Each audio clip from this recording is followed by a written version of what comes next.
Bao Radio es traído a todos ustedes por Mercasit, Font Gamundi, Banco Popular Dominicano.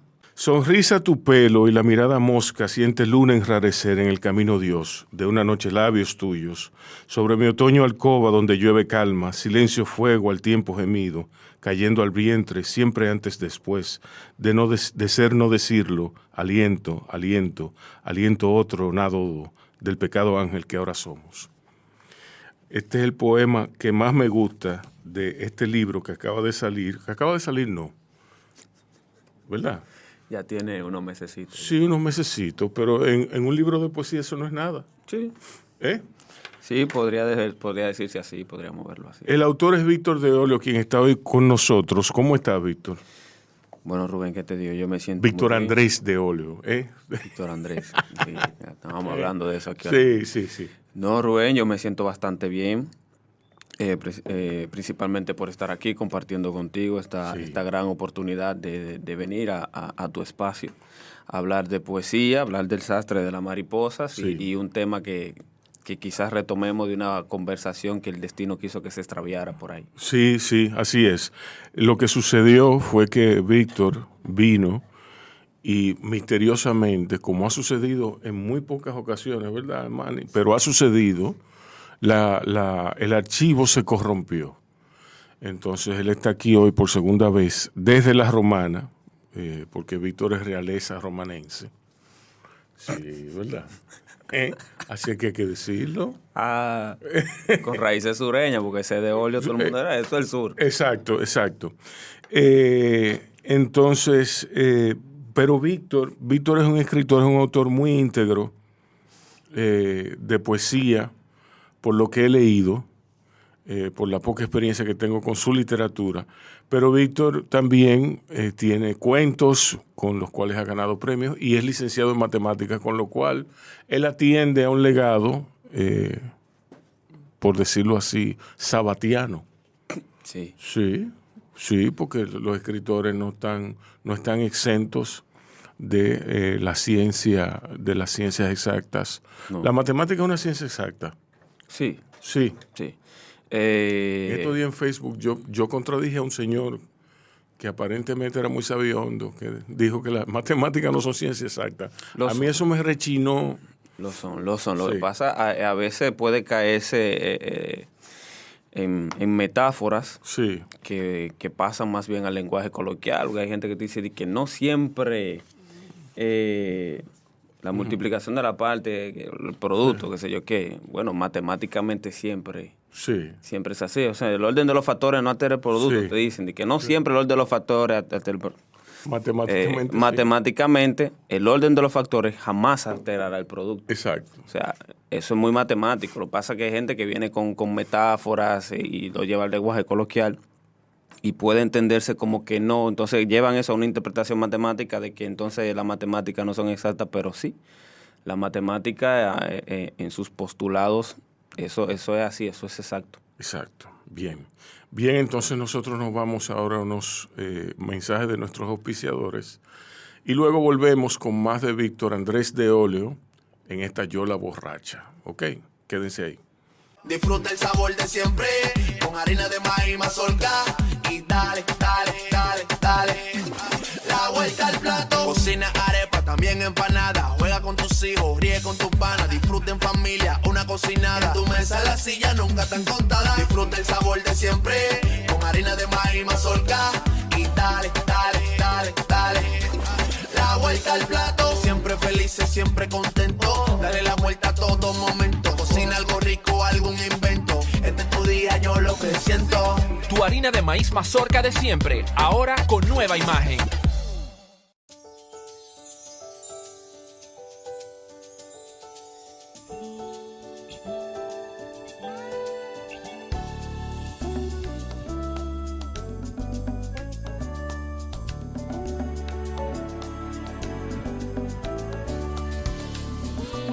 Los grandes valores se cultivan desde pequeños, así como el mejor arroz.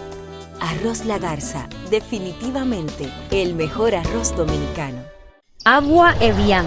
Renueve tu ser y vive la experiencia única de beber del manantial de la vida y siente cómo tu cuerpo se revitaliza con cada sorbo. Agua Evian. Frescura que te inspira. En Autoferia Popular, montarse en un carro nuevo se siente así.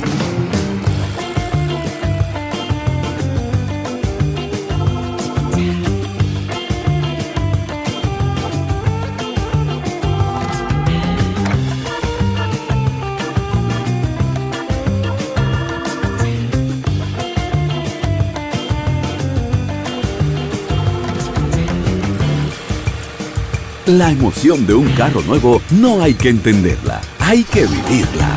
Vive la temporada de Autoferia Popular.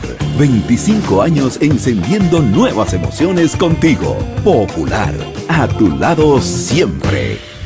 Pero yo solo le pregunté que cómo se sentía el carro.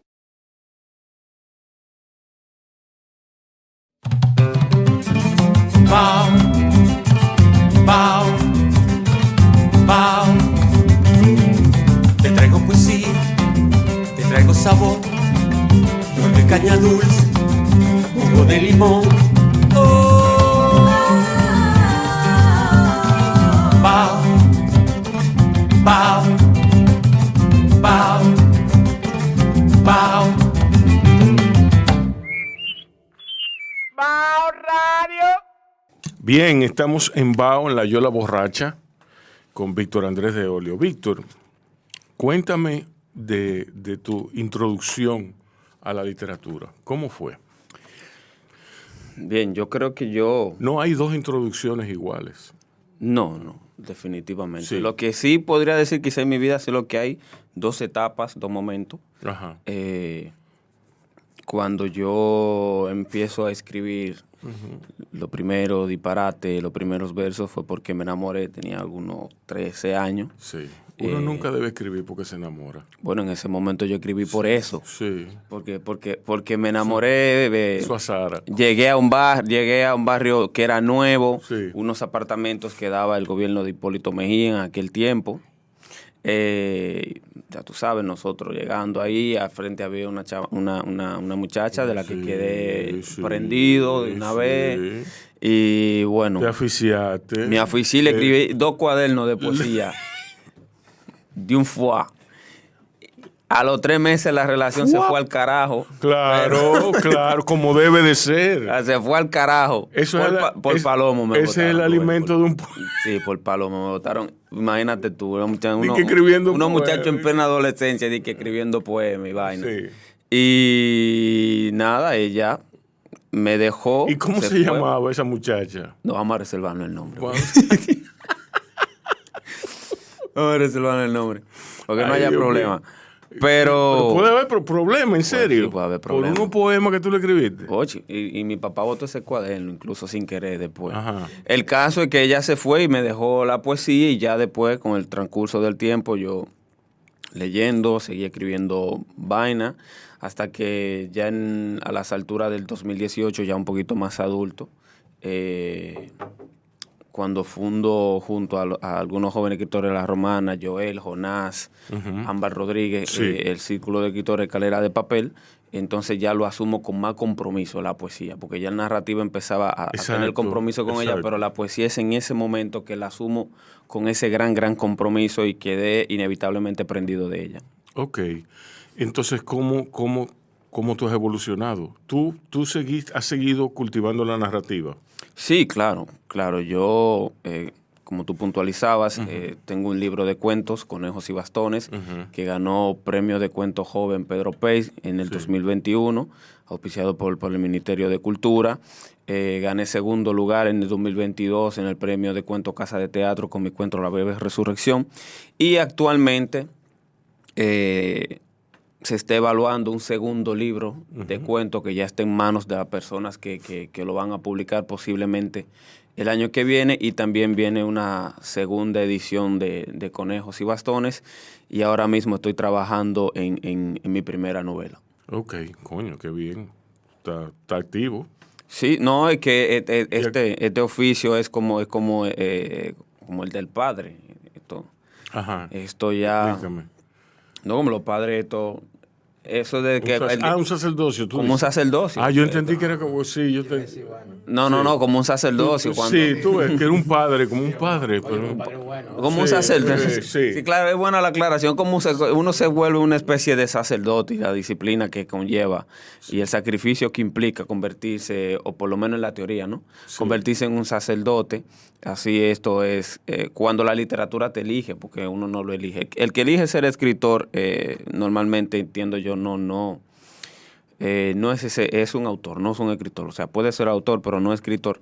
Pero cuando la literatura te escoge, ya es inevitable llevarlo con esa disciplina y con ese acoso, porque la literatura te acosa constantemente. Sí.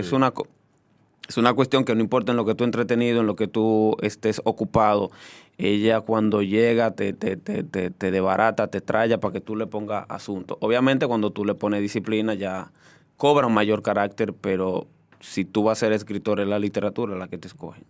Ok, yo no creo que la literatura te escoja.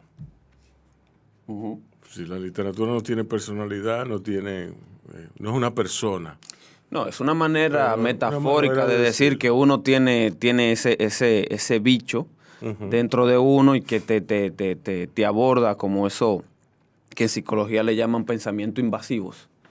Exacto. O sea, la literatura te acosa en ese sentido. Entonces, tú sabes, uno como escritor dice metafóricamente que la literatura te escoge, pero en realidad lo que estamos diciendo es que cuando tú involuntariamente tú sientes ese impulso, sientes esos pensamientos de ideas, de cosas, de reflexiones, tras contemplar las cosas que te rodean, porque tu mirada es muy distinta a la mirada de la mayoría. Las cosas que tú observas se transfiguran en palabras, en versos, en lo que sea, en reflexiones, que de alguna manera u otra tú quieres transformarlas o llevarlas o denunciarlas o hablar de ellas en el papel a través de los recursos literarios. Entonces, en ese sentido de que digo que la literatura te escoge porque tú tienes ese impulso de hacer eso. Uh-huh. ¿Cómo tú escribes? ¿Tú dirías que tú eres un escritor prolífico? No. Yo siento que yo no escribo como quizás debería escribir. ¿Cómo tú deberías escribir? No sé. Bueno, por ejemplo, nosotros tenemos una maña. Tenemos una maña que pensamos que un escritor que tiene 10 libros es un escritor bueno. ¿Por qué? Porque él tiene 10 libros. Bueno, en cierta forma es un escritor disciplinado, es un escritor que... ¿Tú me entiendes? Pero, quizá tiene ciertas oportunidades también. Exacto. Sí, no.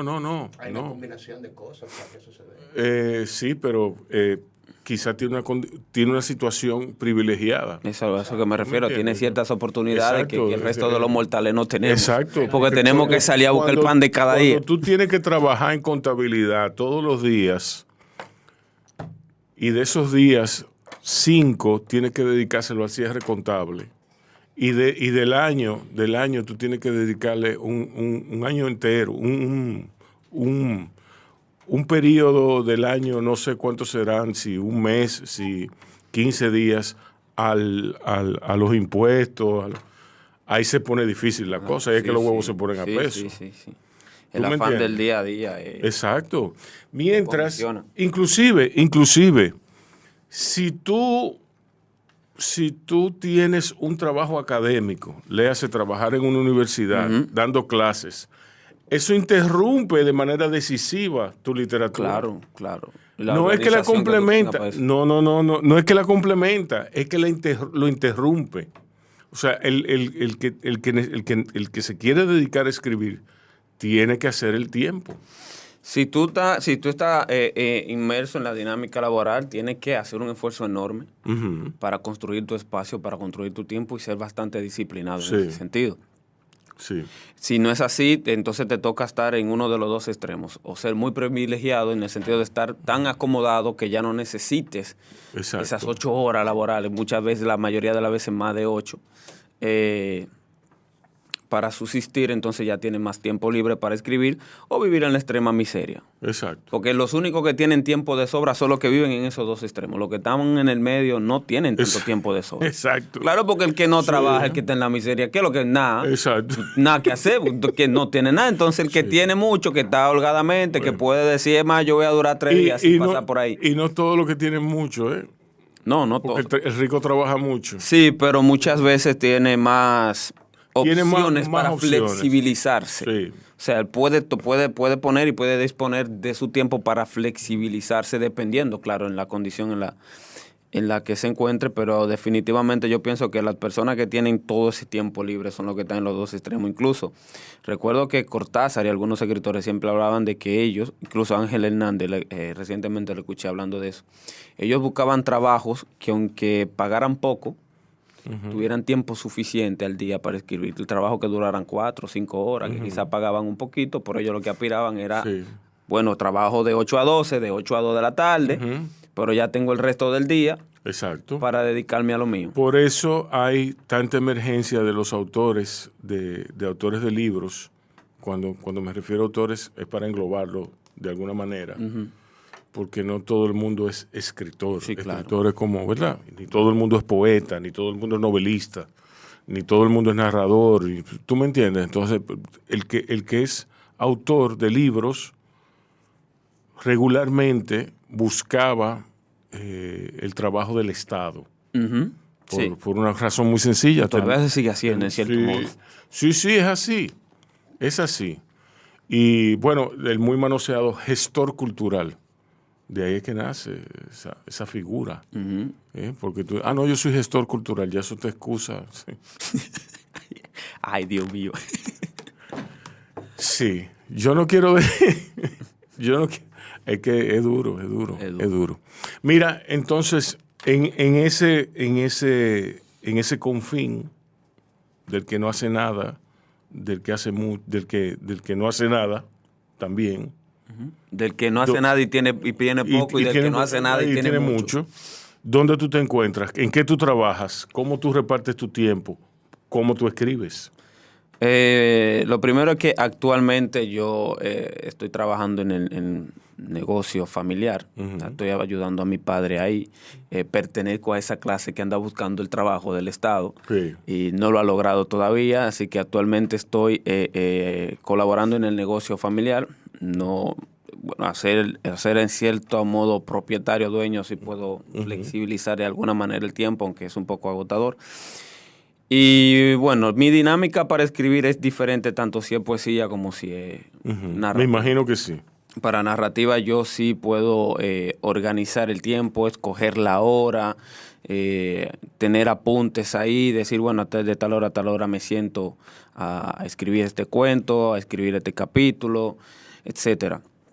Eso yo lo puedo organizar cuando se trata de narrativa. ¿Cómo tú abordas la ficción? ¿Cómo tú lo haces? ¿Tú tienes una técnica, tú planificas? Sí. Yo normalmente, la ficción la idea llega en un momento determinado, como todas las ideas, observando cualquier otra cosa, leyendo, viendo una película. Las películas me influyen muchísimo y la lectura. Yo soy un ladrón de ideas, así ha sido, confeso. El escritor es un gran ladrón. Sí, yo soy un ladrón, confeso, de ideas. Y su arte está en disfrazar. Y si yo digo, ese cuento me nació porque vi tal cosa, yo no tengo miedo en decir, no, fue viendo tal cosa que yo tuve esa idea. No tengo miedo de eso. A mí me gusta mucho oír música. La música también. Uno de los cuentos que tengo en el libro de cuentos que se llama Bajo el agua fue escuchando una balada de Manuel Medrano que se llama así también. Entonces, en ese sentido, la idea llega, empieza a acosarme, como te decía. Entonces ahí yo empiezo a hacer apuntos y trazo más o menos un mapa de cómo va a empezar, hacia dónde voy y qué técnica narrativa voy a utilizar para abordarlo. A veces esa técnica puede variar porque me ha pasado que planifico una técnica para ese cuento, pero el cuento no quiere, no le da la gana de salir por ahí, entonces yo lo que hago es que le doy la vuelta con otra técnica y termina saliendo. O sea, hay un poquito más de planificación, de estructura, de arquitectura, vamos a decirlo así, en cuanto se trata de la narrativa, pero la poesía es un anarquista total en mí. O sea, ahí yo puedo decir, por ejemplo, Rubén, hoy yo me voy a sentar a escribir este cuento, después que tengo los apuntes, me siento. Sí. Pero yo no puedo decir que me voy a sentar a escribir este poema sobre tal tema. Sí. Yo me pasé la mañana hablando con Rubén, voy a escribir un poema de eso, no puedo. Sí. Yo puedo decidir, bueno, voy a escribir un cuento de la conversación que tuve exacto, con Rubén inspirado en la conversación. Y voy a inventarme que a medida que íbamos hablando, él se fue haciendo más joven y yo más viejo, y el Rubo se convirtió en un haitiano, una vaina. Yo puedo eso planificarlo y hacerlo. Pero en poesía no, yo no puedo decidir escribir un poema. Exacto. Eso, mira, yo no soy, en cuanto a narrativa, no soy de lo que cree mucho a esperar la inspiración. En narrativa yo no tengo que esperar la inspiración, yo me siento a escribir en narrativa. Sí. A veces no sale ni una mierda, pero me puedo sentar a escribir y a veces sí sale mucho. Pero en poesía sí tengo que esperar que llegue. O sea, la poesía es la consecuencia de una contemplación de un momento determinado, algo que vi y que me cautivó de una manera que los versos empiezan a construirse solos en mi subconsciente y ya yo simplemente, si estoy en el metro, estoy en la calle, en el celular, en mi casa, lo que sea, agarro el teléfono, el blog de notas, casi todos mis poemas, exacto, bueno, yo creo que todos, han nacido en el celular. Sí. Porque me agarran en la calle normalmente. No, pero es que agarro, el celular puede ser una herramienta valiosísima. Bueno, en mi caso lo es. Todos los poemas que están aquí salieron primero en el celular. No, yo quisiera que tuviera los desahogos que yo tengo en mi celular. Ya después lo que yo sí puedo decir con la poesía, una vez está el poema, es sentarme, eso sí ya es consciente, a corregir el poema. Pero ya el poema está ahí, yo lo que me siento y digo, bueno, este verso no, este sí, lo cambio aquí, lo quito allá, saco esta palabra, lo reorganizo. O sea, ya el trabajo de reestructurar, de corregir el poema, de depurarlo, ya ese sí es consciente, pero el momento en el que nace esa etapa volcánica, como le dice el poeta Joel Julio García, sí es totalmente inspiracional. Ok. Entonces, vamos a hablar de ya cuando el cuento esté escrito, cuando el poema esté escrito, que tú se lo entregas a un editor, que el tipo te dice, quítamele esto, vamos a quitarle esto, ¿qué tú crees si lo cambiamos por esto? O que cambie la organización. ¿Cómo tú abordas ese proceso? Tú me dijiste que para El sastre de las mariposas hubo un proceso bastante arduo, íntimo, personal. Sí. Y yo diría muy chulo, porque tú lo viste como que te despegaste del libro. Sí, ese libro, en 2020, recuerda que te mencioné que él ganó el premio de poesía caribeña de Gómez Rossi, después hubo Situación. Ese premio lo organizó la editora Amargor, una editora española. Sí. Que gané en conjunto ese premio con la poeta cubana, escritora y poeta cubana Elaine Vilar Madruga. Entonces tuvimos situaciones. Porque ese fue el año del COVID, que fue en 2020, fue el año del COVID, hubo muchísimas situaciones, muchas diferencias con el editor, con el dueño de la editorial, y al final no se pudo llegar a nada con él. Entonces el libro, yo me sentí hastiado de él. Llegó un punto en el que me sentí hastiado. Ya yo sentarme a leerlo me repugnaba ya de tanto que lo había leído. Sí. Y me aparté completamente, lo olvidé completamente. O sea, no lo olvidé, me separé de él. Exacto. Completamente. Y empezaron. Cansaste. Sí, me cansé, estaba hastiado. Entonces empezaron a nacer otros poemas. Por otro lado, o sea, independiente del libro, que estaban escritos en otra parte. Y luego vi que muchos de esos poemas podían encajar en la línea que tenía El sastre de la mariposa. Y ahí yo fui sacando a otros, la mayoría de los poemas originales yo los saqué. Y ahí fui encajando esos nuevos poemas que habían nacido y me reencontré con el libro. Volví a enamorarme. Qué bien. O sea, ocurrió eso cuando tú te dejas de la tipa y un año después se reencuentran y como que el fuego, la ceniza vuelven y el fuego. Yo creo que tú estás dependiendo mucho de eso. De eso. Es que si esa es la chispa que mantiene vivo al escritor, hay que mantenerla. Entonces, Víctor, tú lo que me estás diciendo, o sea, tú niegas, o sea, es que tú dependes mucho de enamorarte, man. O de idealizar el amor. De idealizar el amor, de pensar en esa. Porque piensa en matemáticas. Los poemas son matemáticas. Sí, hay mucha matemática en ellos, pero involucrada, mucha. yo solamente veo poesía en la matemática cuando estoy bregando con la matemática. Si no, Exacto. si no. Y no una poesía. ¿Tú lees mucho de matemáticas? En la medida del trabajo, de cuando tengo que dar clases, cuando tengo que dar alguna tutoría. Sí. Solamente, o sea, con fines laborales. ¿Cuál es tu área favorita de las matemáticas? El álgebra. El álgebra. Me fascina el álgebra. ¿De verdad? Las técnicas, los trucos. Porque es que el álgebra es prácticamente la base, el álgebra y la aritmética es la base de toda la matemática que tú puedas pensar. No hay matemática sin álgebra. Sí. No se puede hacer. Sí. Porque el álgebra es la que te da esas técnicas y esos movimientos que tú haces matemáticamente, es la que te estructura. Cualquier movimiento matemático es el álgebra que lo hace. Dice Sábato que el que es un artista y estudia matemáticas es para organizar su mundo. En cierta medida. Eso propone un orden. Sí, es que la matemática necesita estar organizada, detallada. La palabra algoritmo también tiene mucho que ver con eso, porque para resolver los problemas en matemática es indispensable ir en una secuencia de pasos. De este voy a este, y de este a este, y no puedo pasar de este, no puedo pasar para acá si no termino con este. Y así sucesivamente. ¿Existen atajos? Claro que sí, pero ya esos atajos tú los puedes abordar cuando tú tienes dominio de las técnicas. Sí. Pero aún cuando tú tienes dominio de la técnica hay que seguir una estructura, un algoritmo, una serie de pasos. Entonces eso hace una clara referencia a un sistema organizado. O sea, en matemática creo que no existe el caos. En la matemática bien hecha, por lo menos, no existe el caos. Puede existir la complejidad, pero no el caos. No existe ahí. Bueno, James Gleick diría lo contrario. Pero yo no comparto. O sea. Yo soy muy poco matemático. A pesar de haber hecho un cuarto de matemática, mi mundo no tiene ese orden. No está tan así. Sí, no. Y yo admiro mucho al matemático, que no hacía el poeta, ¿tú me entiendes? El poeta, yo tengo parámetros para medir la calidad poética.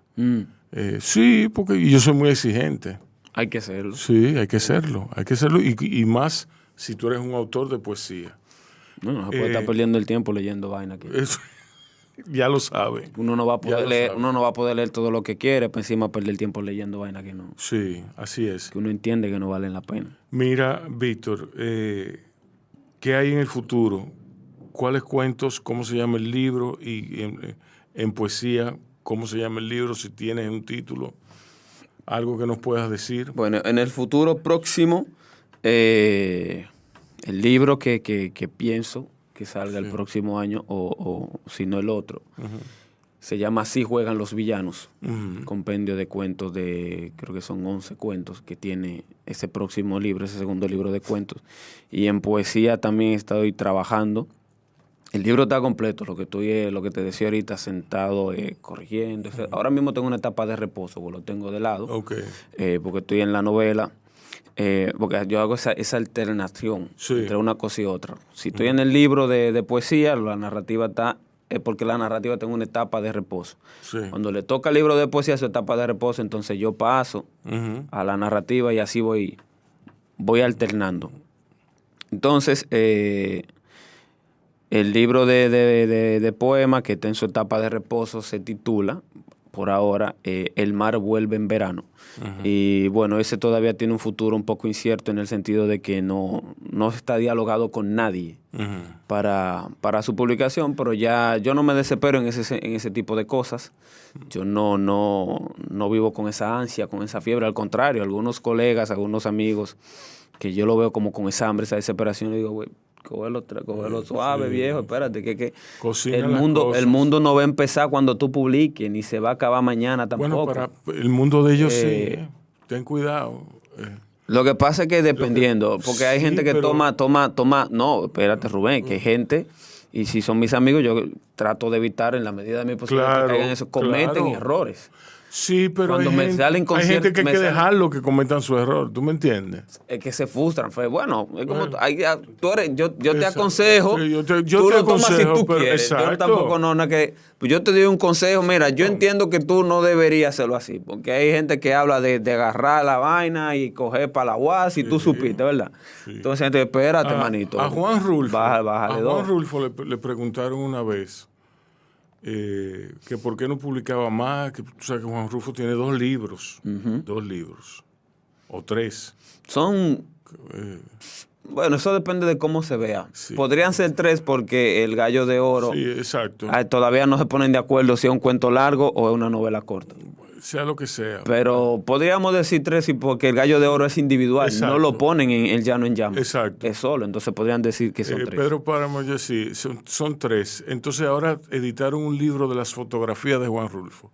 Eso es otra cosa. Él decía, sencillamente me quedé, ya yo no tengo nada que decir. ¿Tú me entiendes? No tengo nada que decirle a nadie. No, yo lo que quiero es estar callado. Entonces... No, yo creo que él hasta mintió porque él llegó a decir, sí, yo estoy trabajando en un libro, pero era como para que no lo jodieran mucho. Exacto. Vivimos en la época del ruido. Ahora mismo tú oyes ruido por donde quiera que tú vas. En Internet, sobre todo en Internet.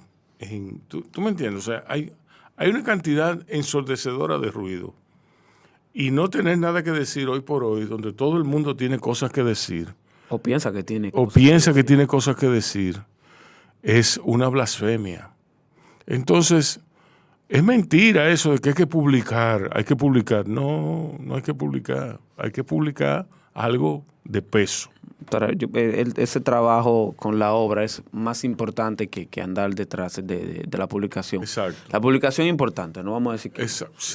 es muy chulo tener tu carrera literaria. La publicación te da sentido. No, le da sentido a la misma obra porque una obra que no se lee no existe. No existe. O sea, exacto. yo no creo mucho en el falso romanticismo de que no, yo escribo para mí, hablador, yo no te creo eso. Sí.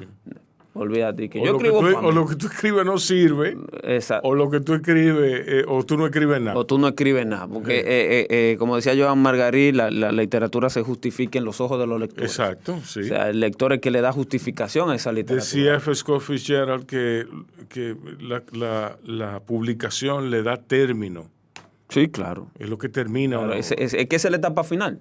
Sí. O sea, la lectura, el libro en la mano del lector, y ese sí es la parte final de la construcción de la obra. Por eso sí, yo creo que es importante la publicación definitivamente, claro que sí, pero no creo en precocidades. Sí. Llévelo suave. Si tiene que ponerlo a baño María, fuego lento, exacto, tómese su tiempo, pero no se desespere. Que nada crudo sabe bien. Bueno, dependiendo. Sí. Pero lo que pasa es que algo que es crudo para nosotros no es crudo para los demás. Que a mí en Francia me daban una jodida carne que yo decía, pero ¿qué carajo? Botando sangre todavía. Sí. Y recuerdo que una de las ocasiones digo, bien toi. O sea, la intérprete me decía, dile bien toi cuando tú pidas la carne. Y yo decía, bien toi, bien cocinada. Ajá. Cuando me la traen bien cocinada, todavía para nosotros seguir haciendo cruda. Es un insulto eso para un modo. chef. Cuando tú le pides a un chef una cosa bien cocinada, no, sobre todo una carne. Mira, poetas favoritos, poetas que tú recomiendas. ¿Locales o de lo que sean? No, locales no, en general. En general. Bueno, el poeta que más me influyó precisamente para escribir El sastre de la mariposa, que esto es un verso de él, Juan Carlos Mestre, y su poema Cábalo Morto. Ese fue el poema que yo dije, coño, yo quiero escribir poesía, pero de verdad, no todas las cositas raras que yo te escribiendo. Fue Juan Carlos Mestre, me encanta. Juan Gelman, también, de los poetas que me encantan la cotidianidad de su poesía. ¿Y Mario Benedetti no te gusta? No me hables de esa vaina, Rubén. No. Al que quiera leer Mario de Benedetti, yo se lo respeto. Yo también, yo se lo respeto. Yo no lo respeto. Yo le respeto su gusto, pero no. Sí, okay. Benedetti, la poesía de Benedetti se sostiene por el Benedetti narrador, pero el Benedetti, pues, no. Benedetti sin su narrativa, esa no iba a llegar a parte con esa poesía. Señores. Esto fue Víctor Andrés de Óleo en La Yola Borracha de Bao Radio. ¿Redes sociales? Aquí en el libro para el que lo vaya a obtener, pero en Instagram, Vic Andrés-DD9, en Facebook Vic Andrés 09 y en Twitter Andrés-DD9. Pero hay mayor actividad en Instagram. Ok. Ya saben, cuídense y cuiden a otros.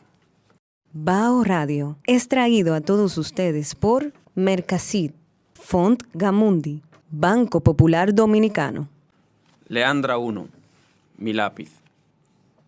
Puedo regalarte el mundo con mi lápiz, otorgarte las coordenadas del infinito, hacer del espacio exterior una paleta de colores blancos y del mar una breve limonada. Mi lápiz puede atrapar los gatos que quieras, bosquejarte una acuarela con sus bigotes, tejerle a la noche las rupturas de su pecho y encontrarte a donde vayas con la luz de una luciérnaga. Este lápiz puede convertirme en aire si tú decides ser ave, llevarme donde estés, si alguna vez te alejas, inventar todo de nuevo, si alguna vez me olvidas. Este poema lo pueden encontrar en mi libro El sastre de las mariposas, mi primer poemario, el cual pueden encontrar en Librería Cuesta, en SD Culé, en la Librería La Trinitaria, aquí en Santo Domingo, y también prestado en el Carretón de Libros, en La Romana, en la Papelería Nueva Vida, o a través de mí, ya sea por mis redes, o sea Instagram o Facebook. También lo pueden encontrar de manera disponible y en físico en Amazon, para los que están fuera del país o en cualquier parte del país que lo quieran ordenar por ahí. Allá está, denle un poco de cariño. Gracias. Disfruta el sabor de siempre, con harina de maíz mazorca y dale, la vuelta al plato. Cocina arepa, también empanada, juega con tus hijos, ríe con tus panas, disfruta en familia, una cocinada. En tu mesa la silla nunca tan contada. Disfruta el sabor de siempre, con harina de maíz mazorca y dale, la vuelta al plato. Siempre felices, siempre contento, dale la vuelta a todo momento. Cocina algo rico, algún invento. Este es tu día, yo lo que siento. Tu harina de maíz mazorca de siempre, ahora con nueva imagen.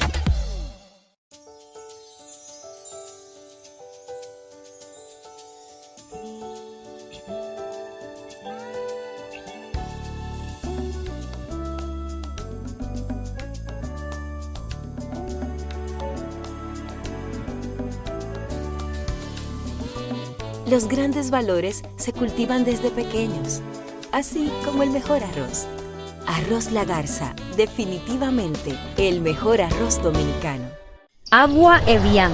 Renueve tu ser y vive la experiencia única de beber del manantial de la vida y siente cómo tu cuerpo se revitaliza con cada sorbo. Agua Evian. Frescura que te inspira. En Autoferia Popular, montarse en un carro nuevo se siente así.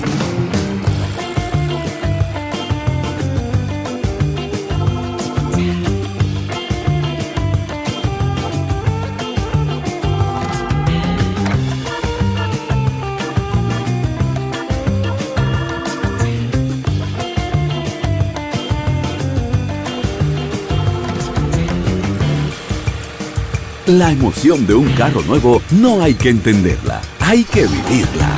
Vive la temporada de Autoferia Popular. 25 años encendiendo nuevas emociones contigo. Popular, a tu lado siempre. Pero yo solo le pregunté que cómo se sentía el carro.